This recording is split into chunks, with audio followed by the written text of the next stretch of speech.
8 साल बाद चोर पकड़ा गया। इमरान खान ने ममनुआ फंडिंग इलेक्शन कमीशन में डिक्लेयर नहीं की। ममनुआ फंडिंग पकड़े जाने पर मुल्क में इंतशार फैलाने की कोशिश की। शोहदा के खिलाफ तहरीक इंसाफ ने शर्मनाक मुहिम चलाई। जिन लोगों ने सपोर्ट किया आज शर्मिंदा हैं। वफाकी वज़ीर इत्तलात मरियम औरंगजेब की गुफ्तगू। कानून का फंदा बहुत जल्द इमरान खान के गले में आने वाला है। ममनुआ फंडिंग केस में 100% नाअहल होंगे।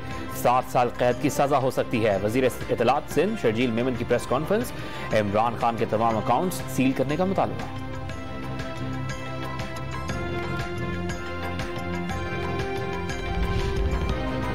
हेलीकॉप्टर हादसे के प्रोपेगेंडे से मुतालिक तहकीकाती रिपोर्ट वजारत दाखिला में जमा। 754 ट्वीट्स की निशानदही, 204 पाकिस्तानी, 17 भारतीय और 16 दीगर अकाउंट्स शामिल।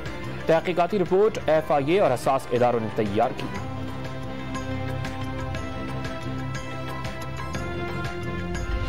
इस्लामाबाद पुलिस का रात गए शहबाज गिल के ड्राइवर के घर पर छापा। शहबाज गिल का ड्राइवर फरार।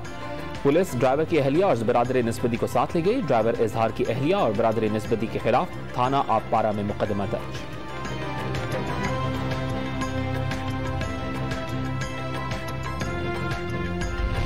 इस्लामाबाद हाईकोर्ट ने तहरीक इंसाफ मुलाजमीन को नोटिस के खिलाफ दरखास्त निमटा दी। नोटिस का जवाब देने और शामिल तफ्तीश होने पर दरखास्त गैर मौसर हो गई। इस्लामाबाद हाईकोर्ट का FIA को नोटिस जारी करते वक्त एहतियात का हुक्म।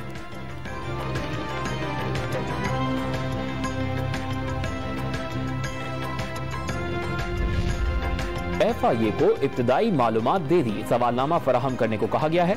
जो पूछा बता दिया। FIA को तसल्ली हो गई। वजीर बल्दियात पंजाब मियां महमूद रशीद की मीडिया से गुफ्तगू।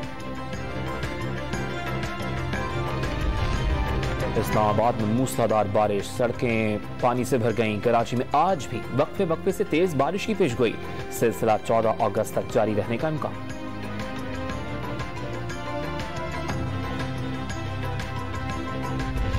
कराची का इलाका डिफेंस लोगों के लिए डरावना ख्वाब बन गया। बारिश के बाद डिफेंस में जगह जगह गंदगी के ढेर लग गए। प्रॉपर्टी के रेट कम हो रहे हैं। सिंध हाई कोर्ट के रिमार्क्स। और इंटरबैंक मार्केट में डॉलर 4 रुपए 20 पैसे सस्ता 217 रुपए की सतह पर आ गया।